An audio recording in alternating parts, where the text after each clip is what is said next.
नमस्कार दोस्तों, आप सभी का एक बार दिल खोल कर स्वागत है अपने YouTube channel English by Govind Pandit पे। मैं गोविंद पंडित आज आपके लिए लेके आए हैं आज की क्लास में फ्रेज यानी फ्रेज जिसका हिंदी होता है पदबंध या वाक्यांश, जैसा कि आपको दिखाई भी देता होगा। ठीक, और सबसे बड़ी बात यह है कि फ्रेज आखिर कहाँ पे यूज होता है, इसका क्या यूज है और ये होती क्या है, वो हर चीज आज की क्लास में हम लोग डिटेल्ड में एक्सप्लेन करने वाले हैं कि आखिर फ्रेज होती क्या चीज है, फ्रेज के टाइप्स कितने हैं, इसका कहाँ कहाँ यूज होता है। ठीक, तो चलिए देखिए, जहां तक मैं बताऊं आपको कि जैसे हम लोग पढ़े थे इंग्लिश, इंग्लिश क्या है और इंग्लिश के फाउंडर कौन है, who is the father of English, English के खोजकर्ता कौन है, वो हम चीज देखे थे। उसके बाद फिर हम लोग आए थे नेक्स्ट स्टेप, हम लोग बढ़े थे इसमें कि इंग्लिश का कितने भागों में डिवाइड किया गया है, वो ग्रामर क्या होती है, स्पोकन क्या होती है, बिल्कुल इसका हम लोग चर्चा किए थे। उसके बाद फिर हम लोग नेक्स्ट बढ़े थे कि ग्रामर में क्या चीज होती है और ग्रामर में हमको पढ़ना क्या क्या होता है, और ग्रामर जो हम लोग रिटन इंग्लिश एक स्पोकन इंग्लिश रखे थे, रिटन इंग्लिश में ग्रामर को रखे थे, स्पोकन इंग्लिश की तो बात ही अलग है। ठीक ना, वो तो स्पोकन इंग्लिश होता है जो आप आई मीन डेली कन्वर्सेशन करते हैं, that is called spoken English. और रिटन इंग्लिश में हम लोग पढ़े थे ग्रामर, और ग्रामर में क्या क्या पढ़े थे, ग्रामर में क्या क्या हम लोग डिस्कस किए थे वो चीज हम देखे थे। जैसे ग्रामर का definition, who is the founder of grammar यानी who is the father of grammar. फिर ये सब चीज पढ़ने के बाद हम लोग पढ़े थे इंग्लिश में अल्फाबेट, अल्फाबेट क्या चीज होती है, अल्फाबेट कितने हैं। तो सर आपको पहले से बता दूं, अल्फाबेट एक है और आपको पहले से भी पता होगा, अगर किसी को नहीं पता है तो डोंट वरी फॉर इट, मेरे प्लेलिस्ट में YouTube channel English by Govind Pandit के प्लेलिस्ट में डाला हुआ है, यानी इस चैनल के प्लेलिस्ट में डाला हुआ है, बनाया हुआ है हर वो चीज, वो जाइए आप वहां से वॉच कीजिए, देन नॉलेज को इनहांस कीजिए। ठीक, तो इसमें हम लोग जो बात किए थे कि वो अल्फाबेट क्या है, अल्फाबेट, फिर उसके बाद अल्फाबेट में आता था क्या लेटर, फिर लेटर से क्या बना, वर्ड बना, वर्ड से फिर क्या बना, ठीक ना, वो वगैरह वगैरह चीज हम लोगों ने देखा था कि अल्फाबेट के बाद हम लोग देखे थे कि अल्फाबेट के बाद लेटर का निर्माण होता है, लेटर से वर्ड बनता है, फिर लेटर के बारे में भी देखे थे, टाइप्स और फॉर्म्स, वो चीज देखे थे। आज लेटर के बाद जो वर्ड बनता है और वर्ड के बाद जो फ्रेज बनता है, इसी फ्रेज की हम लोग डिस्कस कर रहे हैं, मतलब स्टेप वाइज स्टेप। जैसे अल्फाबेट, अल्फाबेट से फिर लेटर बना, लेटर के टाइप्स ऑफ फॉर्म्स हो गए, फिर टाइप्स ऑफ फॉर्म्स के बाद आपका आ गया क्या, वर्ड, वर्ड फिर क्या है, वर्ड के बारे में हम लोगों ने देखा था। फिर वर्ड से बनता है फ्रेज, फ्रेज से बनता है क्लाउज, और उसके बाद क्लाउज से सेंटेंस, और सेंटेंस से क्या बनता है, पैराग्राफ, और पैराग्राफ से क्या बनता है तो एक पैसेज, और पैसेज से क्या बनती है भाई, एक कहानी टाइप की, बड़ी बड़ी बड़ी कहानी टाइप की। तो हम लोग स्टेप वाइज आगे बढ़ रहे हैं और इसी फ्रेज को हम लोग आज समझने के लिए इस क्लास में मौजूद हैं सभी लोग, बिल्कुल। तो इस फ्रेज में देखिए, फ्रेज आखिर होती क्या है, फ्रेज के टाइप्स कितने हैं, हर वो चीज हम लोग यहाँ पे डिस्कस किए हुए हैं। तो चलिए, बस हमें, हमारा काम है आपको बतलाना और आपका काम है सीखना, सीख के जाना। इसके बाद फ्रेज में आपको कहीं भी किसी भी टाइप की कोई प्रॉब्लम नहीं होनी चाहिए, और गारंटी है नहीं होगी, बिल्कुल। तो आप लोग रेडी हैं पढ़ने के लिए फ्रेज? चलिए एक बार मां सरस्वती का नाम लेते हैं और फ्रेज को स्टार्ट करते हैं। फ्रेज स्पेलिंग PHRASE, फ्रेज, जिसका हिंदी होता है पदबंध या वाक्यांश, पदबंध या वाक्यांश। ओके, मतलब कि पदबंध या वाक्यांश का मतलब होता है कि मोर than one word, more than one word, एक से अधिक शब्द, but not a complete meaning, but not a complete meaning, मतलब एक से अधिक शब्द रहेगा लेकिन इसका कंप्लीट मीनिंग नहीं रहेगा मेरे भाई, बिल्कुल। अब देखिए कहता है phrase definition, A phrase is a group of words, word के बारे में हम लोग चर्चा कर चुके हैं, वर्ड के बारे में हम लोग चर्चा कर चुके हैं, क्या चर्चा कर चुके हैं कि a group of letters, a group of letters which which gives complete sense, which gives complete meaning, that is called my word। मतलब कि अक्षरों के समूह को जो एक कंप्लीट मीनिंग दे, जो एक complete sense they, that is called my phrase, sorry that is called my word. अब यहाँ पे क्या है कि ए phrase is a group of words. Phrase जो है शब्दों का समूह है, अ ग्रुप ऑफ वर्ड्स है, ग्रुप ऑफ वर्ड्स है फ्रेज।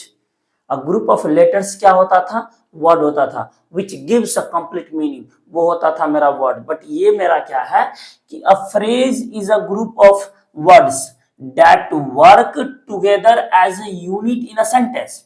मतलब समझिए बात को, कहता है फ्रेज जो है एक ग्रुप ऑफ वर्ड है दैट वर्क टुगेदर, जो काम करता है एक साथ, एज अ यूनिट, इकाई के तौर पे, मतलब एक साथ मिलके यूनिट के तौर पे काम करता है इन अ सेंटेंस, एक वाक्य में। फ्रेज जो है ग्रुप ऑफ वर्ड्स है जो मिलके काम करता है किसी वाक्य में, बिल्कुल। But do not contain a subject, लेकिन वो जो फ्रेज होती है, ग्रुप ऑफ वर्ड्स होती है जो मिलके काम करती है सेंटेंस में, उसमें ना सब्जेक्ट होती है और ना ही वर्ब होती है। But do not contain a subject, लेकिन वो सब्जेक्ट नहीं रखता है और ना ही वर्ब रखता है। सो it can't be a full sentence, इसलिए ये फुल सेंटेंस नहीं है, इसलिए ये पूर्ण सेंटेंस नहीं है। बात समझ गए?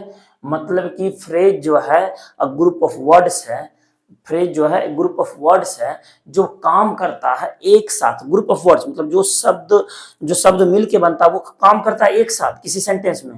बट उस ग्रुप ऑफ वर्ड्स में ना सब्जेक्ट होती है ना वर्ब होती है, जिसके कारण सब्जेक्ट और वर्ब नहीं होने के कारण ये कंप्लीट मीनिंग नहीं देता है, जिसके लिए और जिसके कारण ये मेरा फ्रेज कहलाता है।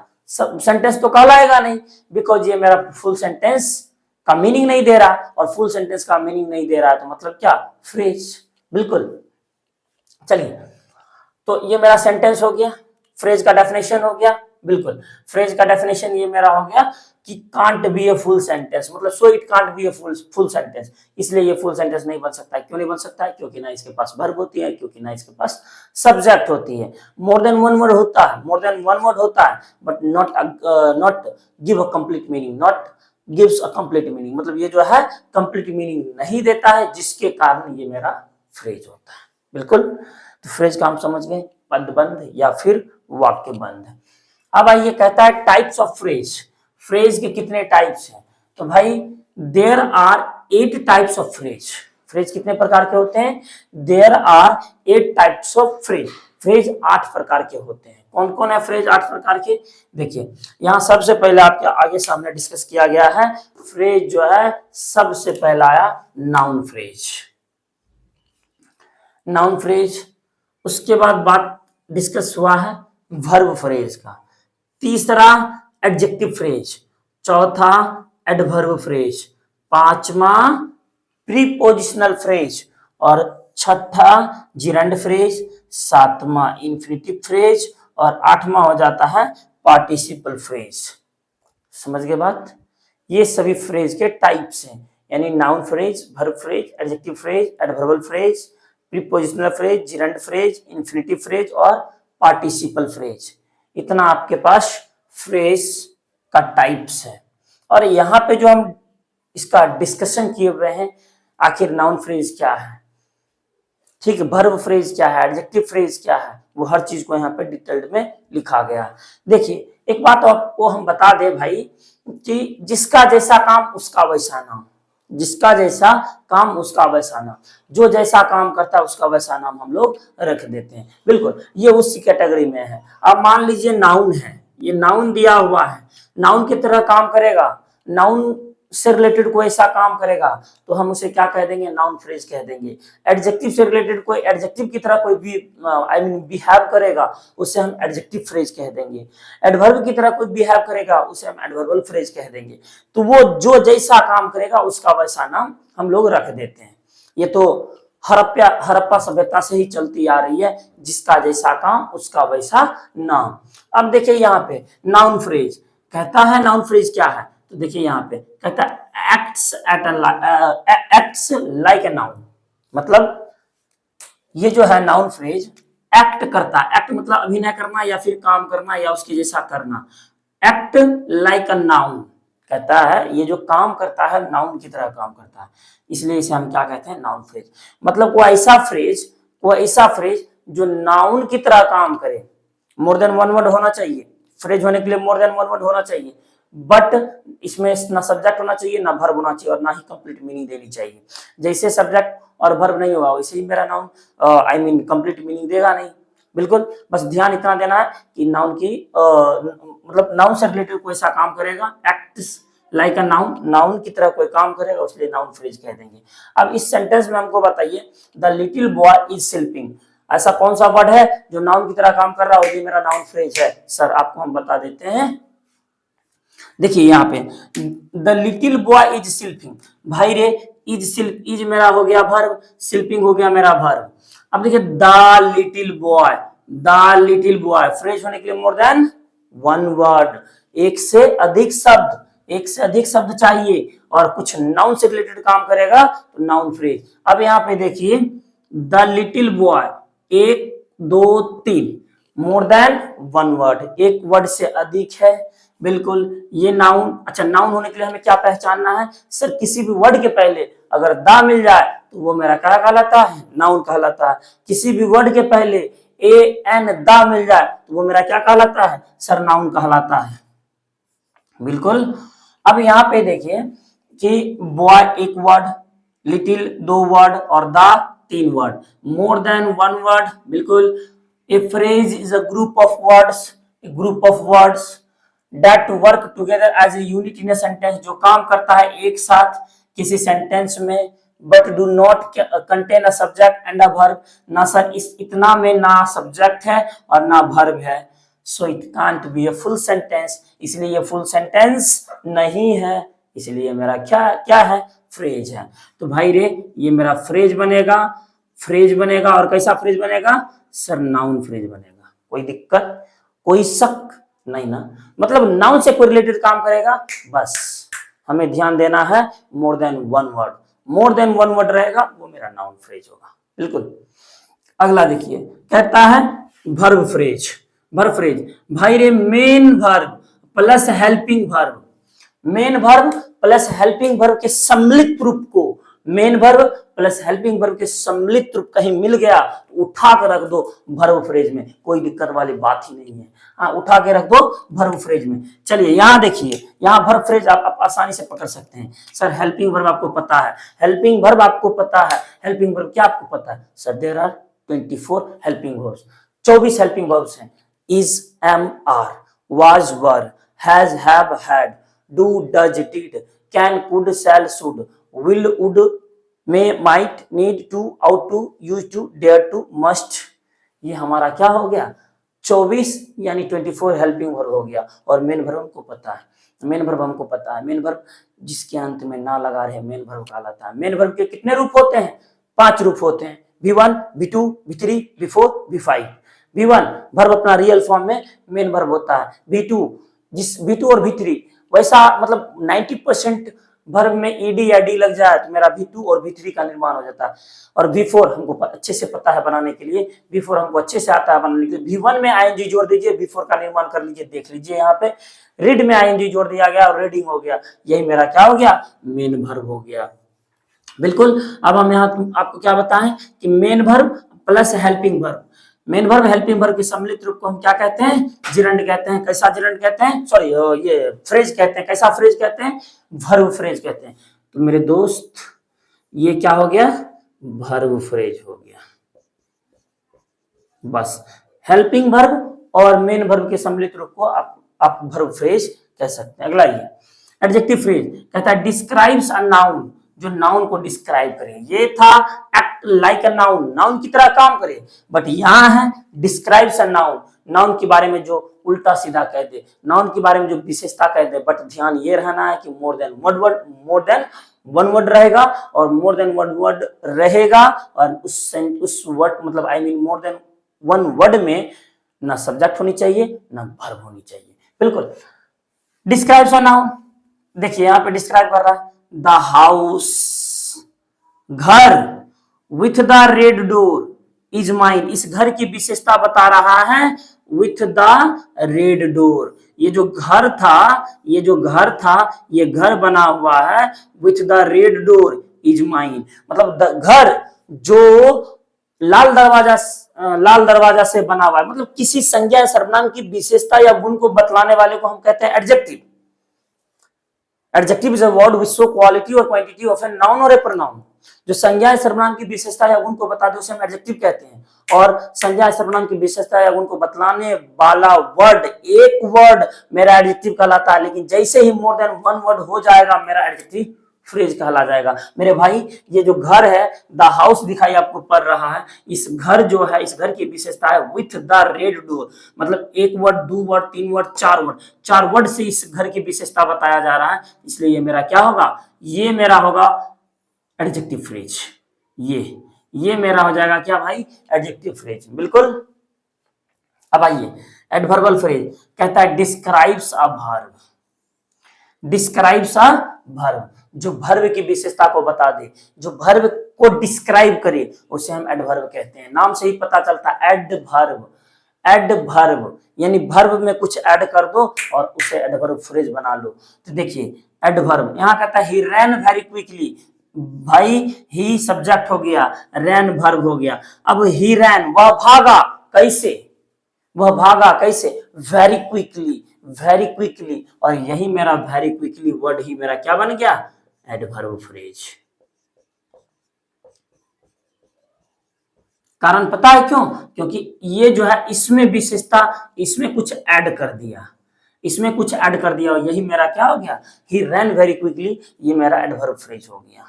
अगला आइए प्रीपोजिशनल फ्रेज। प्रीपोजिशनल फ्रेज किसको कहते हैं, कहता है starts with a preposition, starts with a preposition, जो प्रीपोजिशन से स्टार्ट होगा उसे हम क्या कहते हैं, प्रीपोजिशनल फ्रेज कहते हैं, प्रीपोजिशनल फ्रेज कहते हैं। अब देखिए यहाँ प्रीपोजिशन से स्टार्ट होने वाला कहाँ है यार, the cat is under the table, देखिए अंदर मेरा प्रीपोजिशन हुआ, द टेबल मेरा क्या हो गया, मतलब मोर देन वन वर्ड हो गया, यानी नाउन हो गया, तो अंदर द टेबल यही मेरा हो गया प्रीपोजिशनल फ्रेज। मतलब क्या कि कुछ प्रीपोजिशन के बाद मोर देन प्रीपोजिशन जो अपने साथ अदर वर्ड को ले लेता है, preposition plus other word, that is called prepositional phrase, बिल्कुल।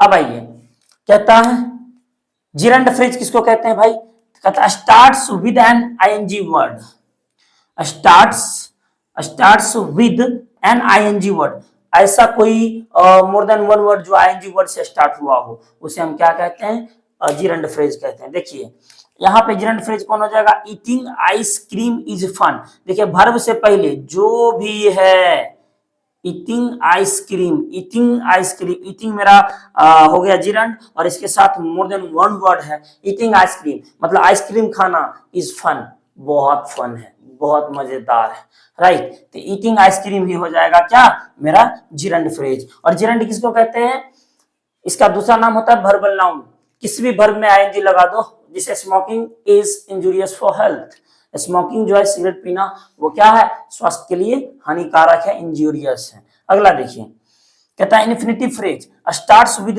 To plus verb, starts with two plus verb.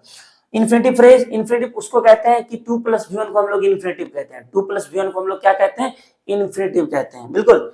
अब यहां पे देखिए कि to plus V one, to plus verb, that is called infinitive. जैसे I want to play game, I want to play game, मैं game खेलना चाहता हूं। अब आपको यहां बताना है कि ये मेरा इन्फिनिटिव फ्रेज कौन सा है, तो सर टू, बिल्कुल भी वन, टू प्लस भी वन और अदर वर्ड, ये मेरा हो जाएगा टोटल कौन सा phrase, infinitive phrase. Infinitive phrase ये मेरा हो जाएगा।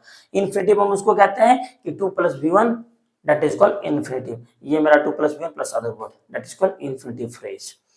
अगला देखिए participle phrase, describes a noun using a verb form, describes a noun using a verb form, कहता है पार्टिसिपल फ्रेज यानी डिस्क्राइब्स अ नाउन, नाउन को जो डिस्क्राइब करे यूजिंग अ वर्ब फॉर्म, मतलब नाउन को डिस्क्राइब करे लेकिन वर्ब फॉर्म की तरह, नाउन को डिस्क्राइब करे लेकिन वर्ब फॉर्म की तरह, उसी को हम लोग क्या कहते हैं, पार्टिसिपल फ्रेज कहते हैं। जैसे tired from the journey she went to bed, tired from the journey she went to bed. अब देखिए यहाँ पे डिस्क्राइब्स अ नाउन, नाउन को डिस्क्राइब कर रहा है, जर्नी को डिस्क्राइब कर रहा है। किसी भी वर्ड के पहले एन डाला गया तो वो मेरा नाउन कहलाता है।